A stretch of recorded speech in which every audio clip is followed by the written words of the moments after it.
Welcome to the Loaded Box Podcast. Where we never finish first because we finish last.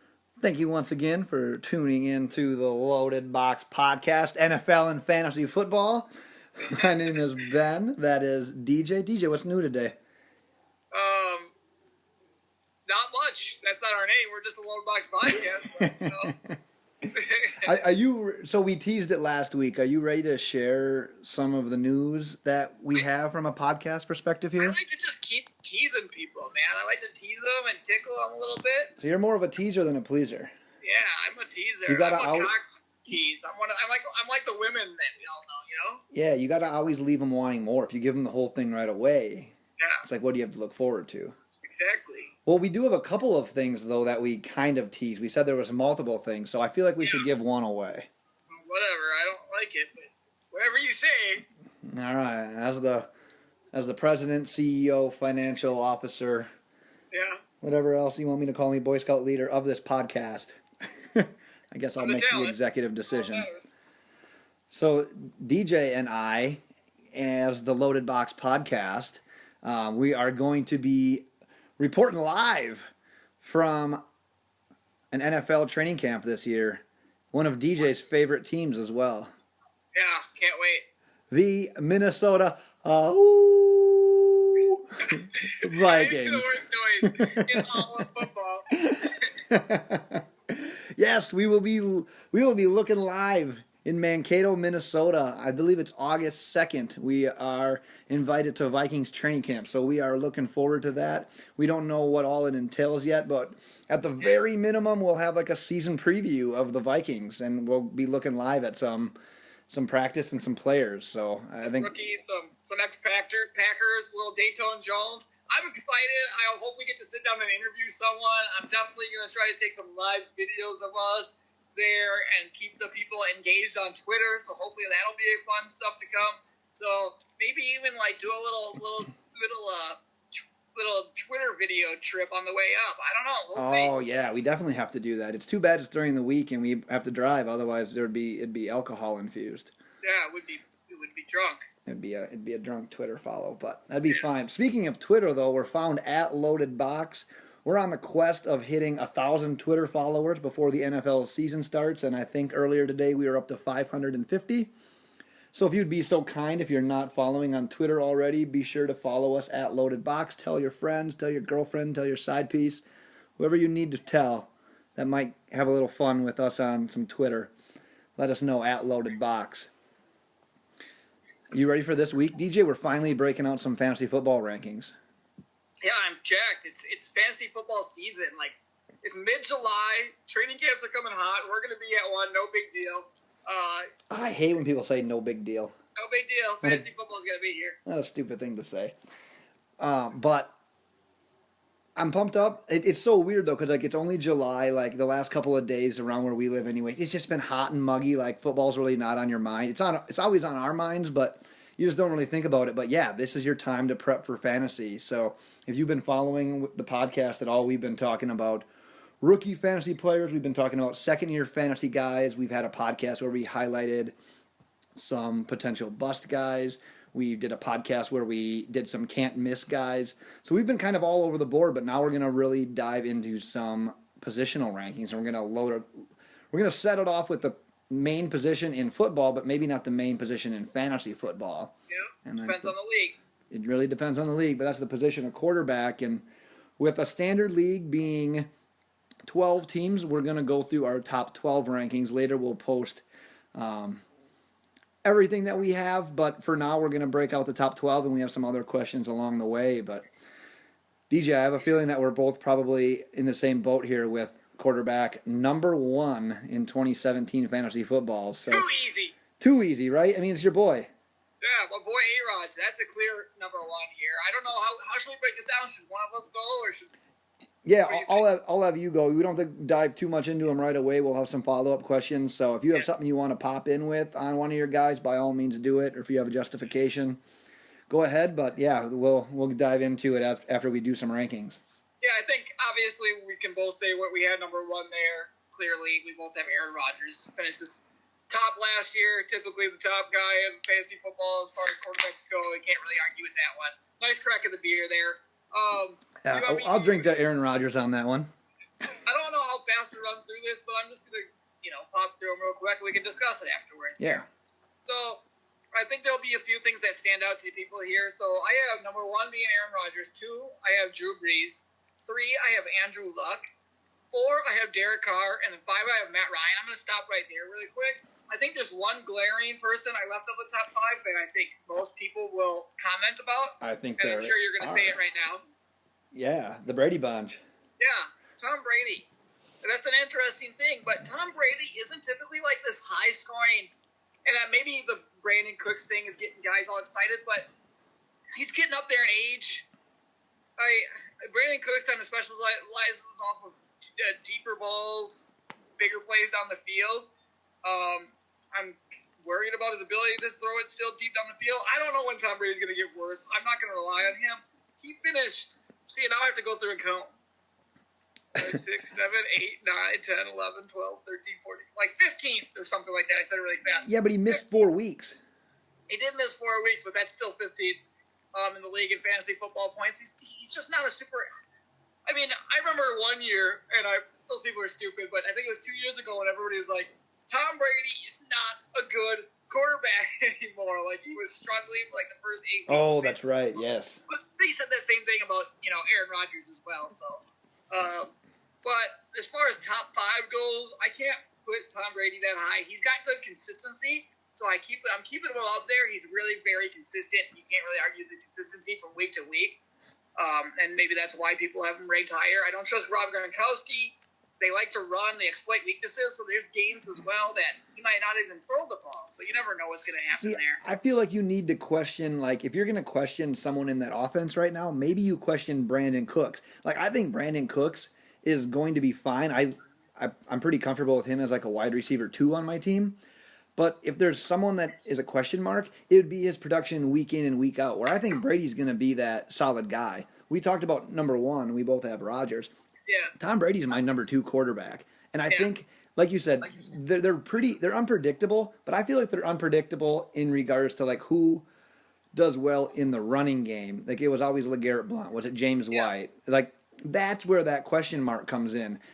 And now it's going to be like, yeah, is it going to be Gronk? Is it going to be Edelman? Is it going to be Cooks? That's, I think, that's where the question lies in my mind. I don't think I can question Tom Brady at this point. I've seen nothing to make me think that he's deteriorating, he's getting old. He runs the AFC until he retires. I just don't think he's, football-wise, but fantasy football-wise, I don't think he's going to be one of my top 5. My top 5 are literally 5 of the highest upside guys there are in the league. Aaron Rodgers, Drew Brees is going to throw for 5,000, a bunch of touchdowns. Luck potentially can run in touchdowns, throw for over 4,000 yards, 35 touchdowns. Derek Carr has multiple receivers, airs the ball out. That's what they do. They don't have much of a running game. I know they have Marshawn, and then Matt Ryan has the best wide receiver in the game. So it's hard for me to put anybody for me above those top 5 right now. Yeah, I'm gonna kind of I'll interject with I'll go over my top 12 in one thing, but I just want to make one more comparison before we move on. So you had Andrew Luck at 3. I have Andrew Luck at 4. So we're both pretty much in the same boat with him. But there's all these reports about him and that shoulder injury. He's not throwing yet. Is that something like I agree with you? Obviously, as my number 4 and your number 3, you don't want to drop him too far. But at the end of the day, like if it's draft day and he still hasn't proven that maybe he's 100% healthy, would you consider dropping a guy like Luck? We know that Cam Newton and Andrew Luck had the same surgery, right? I want people to be aware of that. Yeah, but I feel like Newton's already throwing. Like Newton's made that progression. And that's I think the bigger question mark is Newton's already throwing. Andrew Luck, I'm pretty sure, got his surgery earlier, and isn't throwing and is resting. And I was listening to some guys, I can't remember who it was on local radio here, but they're more confident in Andrew Luck than they are in Cam Newton because he's got his surgery earlier, he's resting it, he's taking his time with it.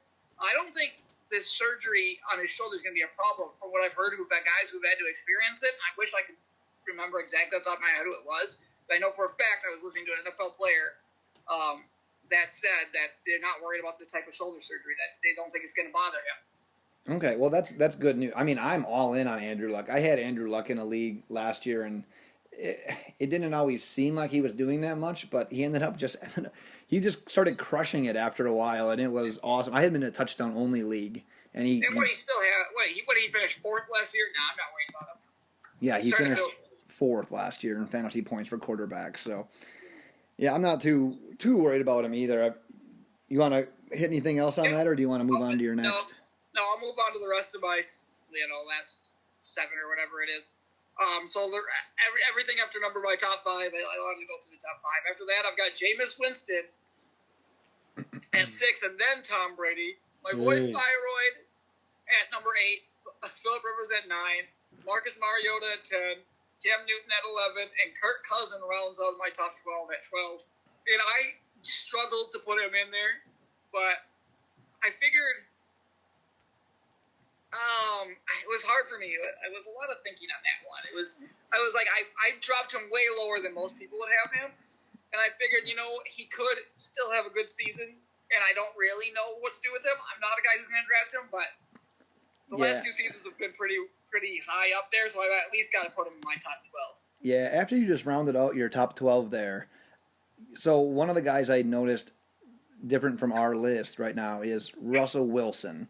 He finished. I was going to ask a question on that. Oh, well, I was going to say he finished 11th last year in fantasy scoring, and now this year he's ranked around number 8, average draft position, end of the 7th round. I personally know that you're not a big Russell Wilson fan, but like, what keeps Russell Wilson away from being your number 1 quarterback, especially considering the fact you live and die by the whole I'm going to wait and take my quarterback late. So Russell Wilson is one of those guys that you might be like considering when it comes time for you to pick your quarterback. So why not Russell Wilson for you? The more I watch Russell Wilson, the more I feel like he gets exposed every year, and I feel like it's all about to come crashing down on him. That's number 1. Number 2, that offensive line just is garbage. And number 3, they brought in a running back to take a lot of pressure off of him. So just a combination of all those 3 things. Yeah. Number 1 being my main point, where I just don't. I'm probably going to be wrong. Probably. I don't care. I feel this is going to be like one of my biggest predictions, that he's going to be awful. I think the Seahawks finished 500 at best this year. Wow. Personally. That's for an episode yet to come when we do our season preview. I love doing that episode. I'm going to piss everybody off. We'll end up going through every single one of the team's schedules, figuring out how our playoffs work out. We predict an offensive and defensive player of the year, rookie of the year, MVP, Super Bowl champion. So you'll have that to look forward to. But I just curious as to know your thoughts on Wilson there, because like I said, that's kind of the guy you're going to be looking at with where you claim that you're drafting a quarterback this year. No, I'm just saying that's the type of player you're going to be looking at. Yeah. I don't like that offensive line in general, and I think he's getting more and more exposed every year. And this is the year I think that it all comes just crashing down on him. Colin Kaepernick style. See, I can't go there with him. I'll go into my rankings and I'll talk a little bit about that. So we were the same on Rodgers at 1. I had Brady at 2, talked about that. We flip-flop Breeze basically there. I have Breeze at 3. I have Luck at 4. Matt Ryan at 5. So that's I'll take a break right there as well. We both have Matt Ryan at 5. I think if we're at this point last year at this time, neither of us are anywhere close to having Matt Ryan at number 5. Still hate Matt Ryan. I'll put that on record. Are you super nervous? Would you be nervous to draft Matt Ryan this year? Yeah, I would be, and I'm not going to get him guaranteed this year. But if you're going to take him this year, it feels like you almost have to. You're going to be taking him at a spot where you might not be too excited to be taking him, because you never know still what he's going to do. I agree. I think that if you take Ryan this year, you're all in on last year wasn't a fluke, and not even maybe of a fluke, but it was a sign of things to come. You're all in on that last year was a sign of things to come for Matt Ryan, because he never really was that consistent until last year, and just the mind-boggling stats they were putting up. Like even like in home games, they were averaging like 35 points per game, whatever it was. It was just silly numbers. But like you said, he has the best receiver in the league in Julio. The tandem at running back scares me a little bit, feeling that they might steal a couple of touchdowns. But I think they complement him more than anything because I think Tevin Coleman's such a weapon out of the backfield as a pass catching option. So I don't think that hurts Ryan as much. And I really like Freeman. I know you're not as high on Freeman, but that actual split, I think that kind of helps Matt Ryan a little bit. I'm So starting to get a little weakness for Freeman. I figured you would. I like Devontae Freeman. I don't know what you have against him. I don't know. I like Tevin Coleman as well. Yeah. But the more I watch him run, it reminds me of the younger version of myself. Yeah. He's a small contact guy. He's a contact guy who reads holes pretty well. He can play a little backfield. The more I watch him, the more I'm kind of starting to actually appreciate him a little bit more. So I'm not as down on him as I have been.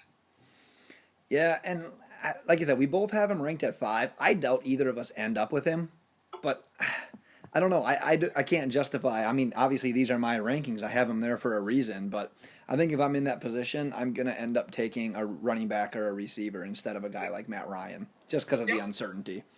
I'll pick back up with 6. I've got Newton higher than you do. I got Newton at 6, a guy that you didn't have in your top 12, and I know why, because you hate him because he rapes girls.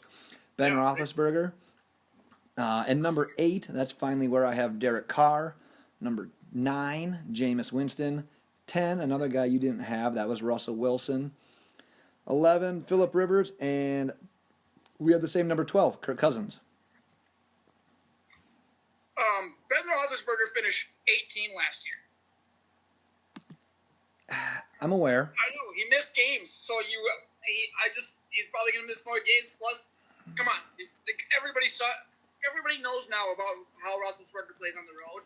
You can't have that. You can't have that's half the games on a freaking year. So, yeah, I get that. But what I like about Roethlisberger, all right, so he's like a consensus like number 9 quarterback on the rankings. Which is ridiculous. Yeah, I have him at 7. I'm higher on him. What I like about Roethlisberger, okay, so his average draft position right now is the first pick in the 8th round.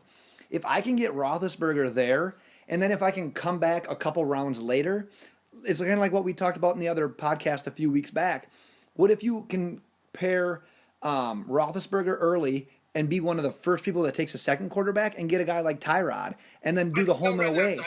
You can do the home and away. You can play Ben Roethlisberger at home. When he's away, you play a guy like Tyrod. I don't trust Ben Roethlisberger ever anymore. Oh, man. I'm all about him, man. Like, if he stays healthy, he scores. He puts up points. And now Martavis Bryant is back. That's going to make a big difference. Maybe. I don't like him. Well, I'm apparently a lot higher on him. I have him as my number 7. But yeah, that's both of our top 12s. As I said, we'll probably end up talking about or posting more complete rankings. Those are the top 12 right now. I had a question for you. Of the quarterbacks that are in your top 5, who do you think is most likely to finish outside of a quarterback 1 at the rankings at the end of the season? So quarterback 1 in this sense, meaning we're doing everything off of a standard 12-team league. So who's finishing outside of your top 12 if you had to pick one? Well, I originally was going to say Matt Ryan, but even if he is inconsistent with the guys he has there, I still think he finishes inside the top 12. So I guess to me, the guy would be Andrew Luck. Right. He's the one with the biggest questions on the offensive line. Just biggest questions in his health status. How many games is he going to play? That would be the one guy I wouldn't be surprised finish outside the top 12 there. Yeah, I think if I had to look at like someone to finish outside of the top 12 in my top 5, I'm with you. I'm probably going with Luck as well, and it's probably just because of injury. Yeah. I just don't foresee those guys falling. Or like you said, maybe it's Matt Ryan. Maybe last year didn't mean as much, but I don't know. I feel like we're in the same boat when it comes to a guy like Matt Ryan. I think we've already harped on it enough so we can drop it, but I'm scared to tie my entire fantasy team to a guy like Matt Ryan if I'm taking him that early. If he slides to be like the 8th or 9th quarterback, won't happen, but if he somehow did, then I'm cool with him. But if I'm somebody I'm not going to be, but if I'm somebody who does take Andrew Luck, I'm definitely grabbing another quarterback around the time that I would typically grab my first quarterback, just in case Yeah. of the problems with injuries that could happen, especially with that offensive line. The guy gets hit more than freaking anybody. Oh my gosh, yeah. It's undeniable. So that's kind of what I was going to ask as well, because you, along with a lot of people, go with that strategy of I'm not picking a quarterback until I'm like the 8th, ninth, or 10th team in my 12-team league to take one. So if you're going with that strategy, what happens if you're in a league where a lot of people end up utilizing that strategy this year, and maybe some of those top 5 and 6 quarterbacks last a little bit longer? Would you be willing to ditch your strategy for any of those guys? no, because then you get a hell of a value pick out of your 8th or 9th round there. So you've Right. already got a shit ton of running backs and wide receivers before that. I guess I'm just a little bit leery because if everyone else is using that strategy, though, the quality of the running back and receiver that you're getting is less than if people would have been taking those quarterbacks. I'm getting better value out of my quarterback at that position than the later quarterback that they're going to be taking, I think, in my position, and the 12th round or something like that. Does that make sense? Yeah, I see what you're saying there. Well, that kind of lends into this one. So, do you have a quarterback that's outside of your top 12 that you think has a good chance of finishing as a quarterback one? Yeah, and I almost don't even want to say his name because I almost want to keep this to myself. But top secret. Yeah, I'm not gonna tell you guys he's a secret. I have a guy, but I'm not telling. Andy Dalton. He finished as a 12th, as QB12 last year, right? Okay. He did. Yeah, he finished number 12 last year, right behind Wilson. What? Finished number 12, right behind Wilson and right in front of Mariota. Yep, and he missed AJ Green for about 5-6 games in there. And Tyler Eifert for almost all the season, like 11 or 12 games there. Yeah. But two of the biggest weapons on his that from the season before, the guys that made them one of the better teams in the NFL, weren't playing with them last year. And the Bengals in general just ended up being disappointing last year. Remember how you were like super high on them, and I somehow didn't have them in the playoffs, and I was like, that was my mistake. Like, there's no way the Bengals don't. But yeah, the injuries just killed the Bengals.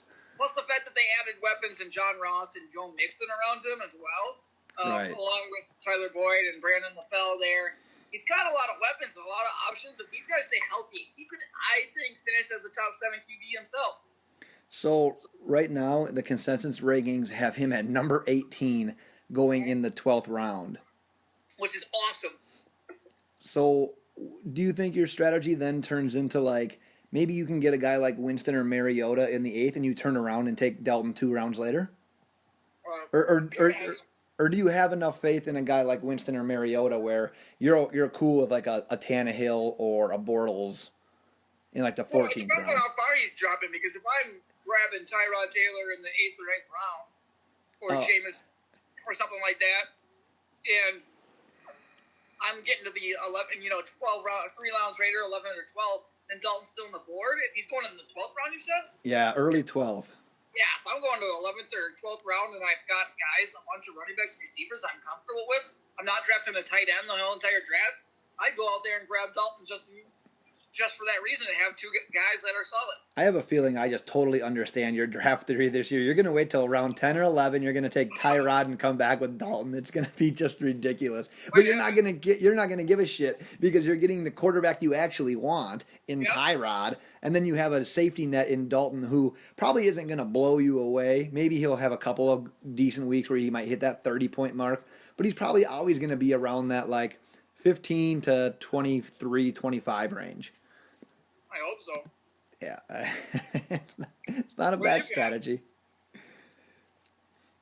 You like somebody up there? Do you like anybody outside that top 12? Don't say Ryan Tannehill. No, let me take a look at my rankings. So obviously I have Mariota at 13, so I'd be pumped up to have him, but I'm not really going to count him because he's right at that quarterback 1, quarterback 2 mark. I'm surprised you have him that low. And I really like him. It's just I don't want to invest too much in him being as my quarterback 1 just because of their running game. I feel like they're set up to succeed so much on the ground that I'd rather see. I have Cousins at 12, and I have Mariota at 13.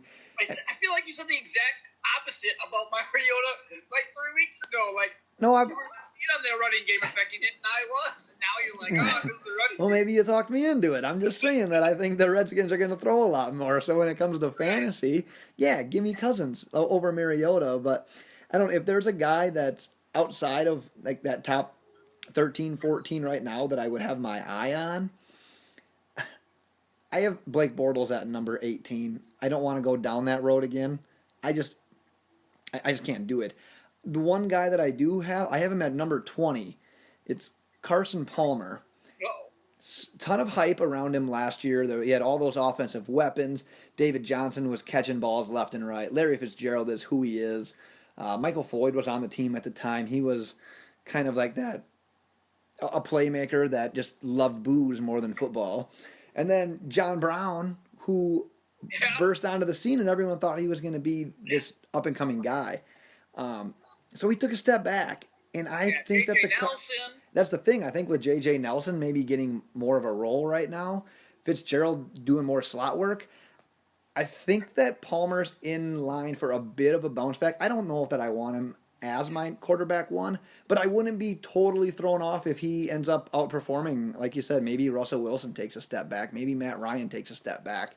I'm not opposed to having Carson Palmer as a backup on my team, and man, if that offense does a 180 and goes back to 2 years ago Arizona offense, you have a stud.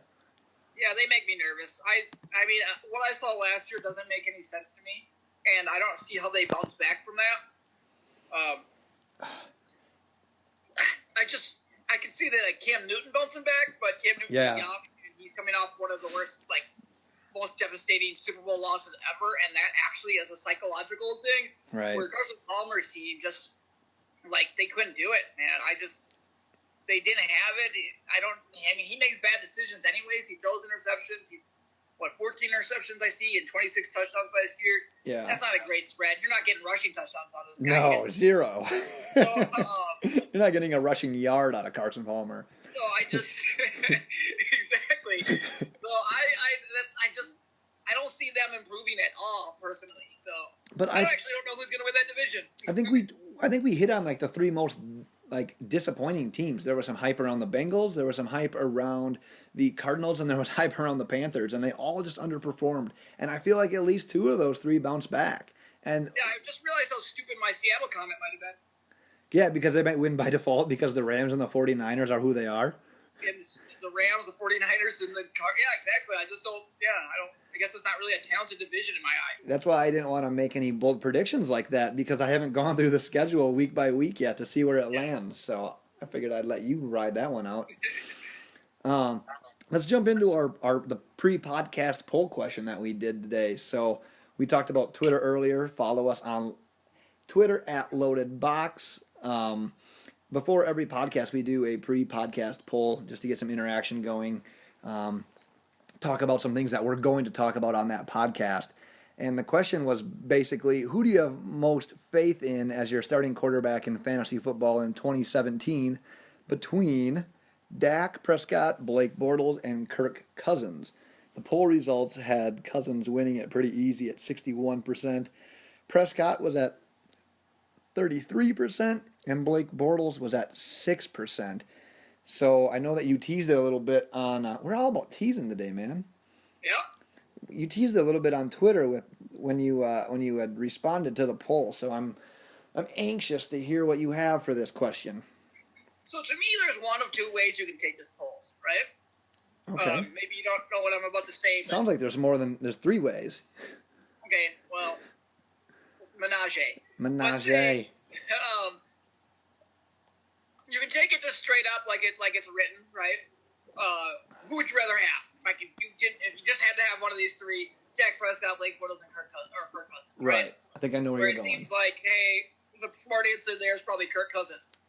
When I read this, I'm reading, who do I rather have?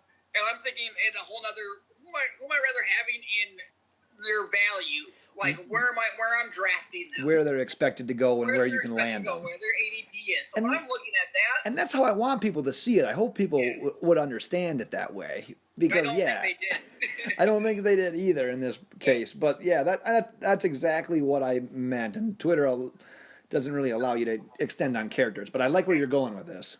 So when I look at this, I'm a Blake Bortles guy, right? Yeah. He still finished number. What did we say before this? Number 8. Bortles finished number 9 in NFL.com fantasy football last year. Number 8 in ESPN, right above Tyrod Taylor at 9. Okay. So he still finished number 8. I can't remember what he finished in 2015, but it was better than that, I believe. I'm not going to sit here and comment on his mechanics. Well, he had like 30 or 35 touchdowns or something in 2015. It was just unbelievable. I mean, they're still going to throw the ball. I know they have Leonard Fournette, and I'm huge on him. But I'm getting him probably – it's going to be the opposite. It's going to be like 2015 to 2016, like draft him really high. Like everybody's like, that's my pick. That's my guy. I'm going to grab him a little earlier than somebody else this year. It's like he's going to drop to like – I don't know what his ADP is, but if I had to take a guess, his ADP is probably around 12. Somewhere in that area? For Bortles? Yeah. Yeah, he's currently the consensus 21st quarterback, early 14th round. Early 14th round. Yeah. So I'm going a guy who finished last year number 8 in one of his terrible seasons, and then the year before he was, up there as well. And getting him in a 14th round compared to Kirk Cousins, so you're probably getting around, what do you think, round 5 or 6? Kirk Cousins, no, he was a little later than that. Kirk Cousins was middle of the 8th. Ooh, wow, that's a lot later than I thought he was going for a guy who finished in the top 5. But how like you said, though, Bortles did awesome in 2015 fantasy-wise. Last year he was still a quarterback 1, and now this year he's going in the 14th round. Yeah, it's unbelievable. And then Dak Prescott, I'm just not sold on. So, I mean, we've talked about him before. Yeah, we've worn out on Dak Prescott. Dak, for a comparison's sake, is ranked the 13th quarterback with an ADP in the 10th. Wow. So actually, technically, Phillip Rivers is going 1 position behind him. Matt Stafford is like 7 positions behind him. I guess he finished pretty high in fantasy football last year, but he did, yeah. Dak finished as quarterback 6 on NFL. So, I mean, I'm ready for a huge drop off from him personally. Yeah, I went through and ranked my 32, and of those people. So, as we talked about, I have Cousins at 12. I have Dak at 17. And I've got Bortles at 18. So, I'm a little bit higher on Dak. But the reason I'm higher on Dak is because I like the team so much more. And he's the guy. Like, Jacksonville, you've seen the stupid statistics about... And they're not stupid. They're just mind-boggling. The fact that, like, Blake Bortles has as many, like, pick sixes as he does, like, career wins or whatever it is. Like, just unbelievable numbers. I think that might be the stat. So, I'm like, you know what? I'm a little bit nervous about Bortles because what if he doesn't last the entire season? I don't think there's anyone else that they're going to replace him with at this point. But in terms of fantasy, I don't want a guy that has that kind of question mark. So, my vote went to Cousins just because I do have him as a QB1. But I see your point, and I wish more people would look at it the way you did. Because I think that's the way you look at fantasy football questions. Not like, okay, who would you rather have between Julio Jones, Odell Beckham, and Sammy Watkins? Let's just throw the next tier guy.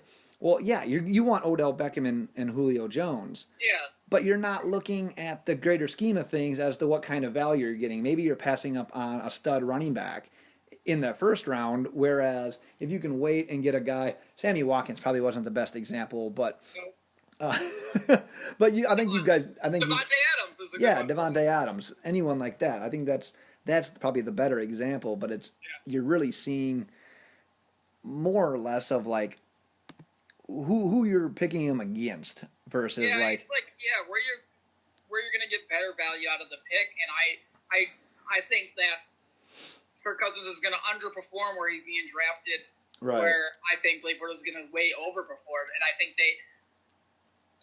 Bortles could finish with just as many points where I'm getting more flex guys, wide receivers, running backs that have a chance to pop and not wasting a pick on a guy who I think could finish lower than a guy I think is going to be drafted 4 or 5 rounds later. Yeah, I don't think it's out of the realm of possibilities that Bortles could outfinish Cousins in fantasy. Yeah. I don't who they could visit, and it's not like they were far apart. They were freaking 3 positions apart last year. That's the thing, 3 positions apart. And well, I'll throw this in as kind of like a bonus question.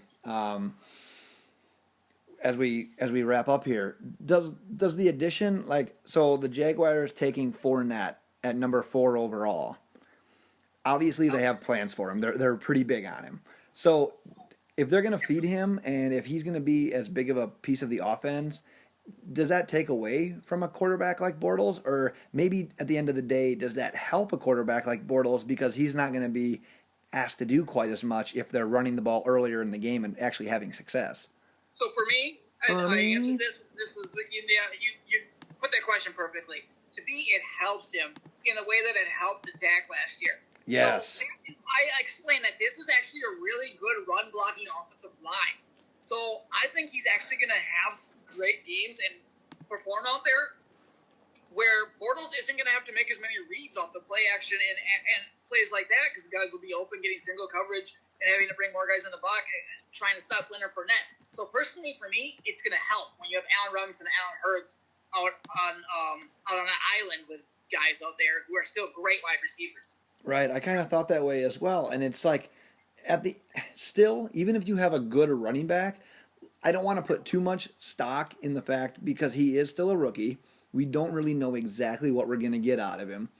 And 2, just because you're good at running doesn't mean you're totally going to abandon the pass. We talked pre-podcast about how Eddie Lacy was a really good running back for a couple of years there in Green Bay.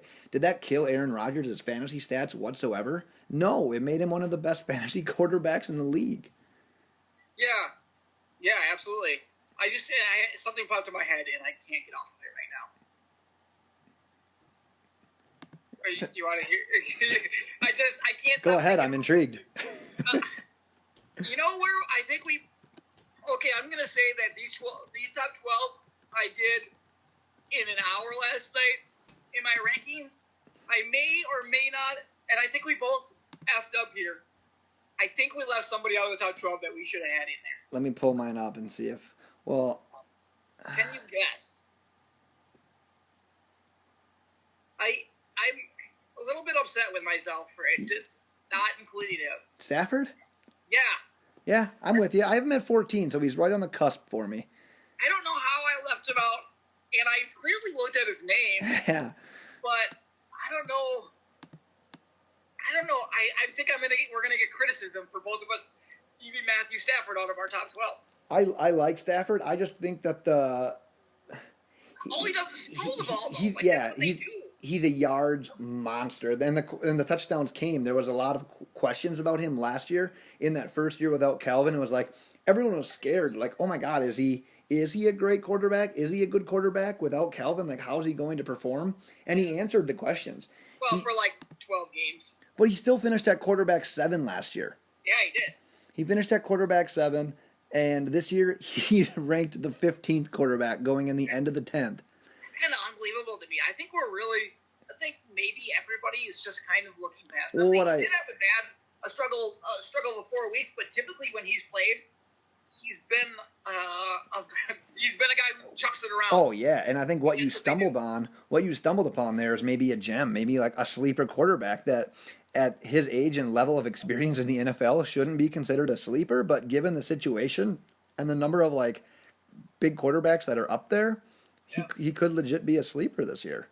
Did you hear the recent stat going around about Matthew Stafford? I don't know if I did. Do you see his record against teams above 500 in his career? I felt like I ran into this, but I don't know. I know. Okay, I don't know exactly. I know what the win total was exactly. It was 5 wins, and I'm pretty sure it's 22 losses. Yeah. I think it was 5 and 22 against teams above 500. Yeah, and how many of those are like at the end of the game where the Lions just do something stupid? Just awful. It's just, but they were known for winning all their games last year in the fourth quarter, right? And then it just fell off the face of the earth. Well, at the end of the year, and remember we talked about that though. Like the Lions were that team that were feasting on shitty teams. Yeah, they were. And as soon as they played, same thing with the freaking Vikings, and I called that as well last year. They had like 2 wins, I think, against playoff teams. Other than that, all of their wins were against non-playoff teams. It was. Yeah. And then all of a sudden, it looks like the Lions are going to take the division, and they don't have to do much in order to secure it. And then you saw the rest of their schedule, and then they had the Packers at the very end, even though that game didn't much matter. But it's like, I don't really know what to expect of the Lions, and I don't know. But I think you're onto something there. So he was quarterback 7 last year. What happened between last year and this year that makes him fall that far? His last few games, maybe. I think people are just like, in his last 5 games, I bet his numbers were just awful. Yeah, I wish I could look at that. That, or you're higher on a guy like, so Derek Carr finished 10th. Maybe you're higher on him finishing. Mariota finished 13th. You're higher on him. Like you said, Tom Brady was 15th. Obviously, if you give him 4 more games, he's finishing higher. Jameis Winston, Cam Newton, Ben Roethlisberger, all those guys have that potential to score higher than Stafford. But Stafford's the one that did it.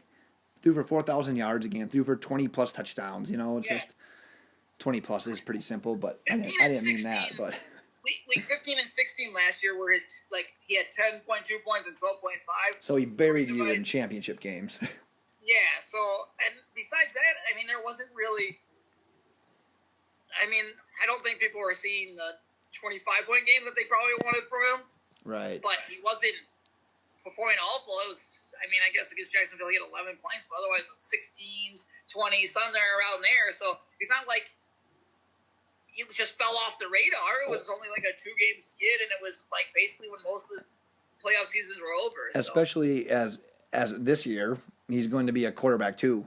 So if you're going to get that in a week where you have to bench your starter or whatever it ends up being, I don't know. I think you're onto something there. I really like I said, I have Stafford higher than the consensus ranking, but he just didn't quite crack my top 12. He could be an interesting draft pick. That's interesting. Yeah, for sure.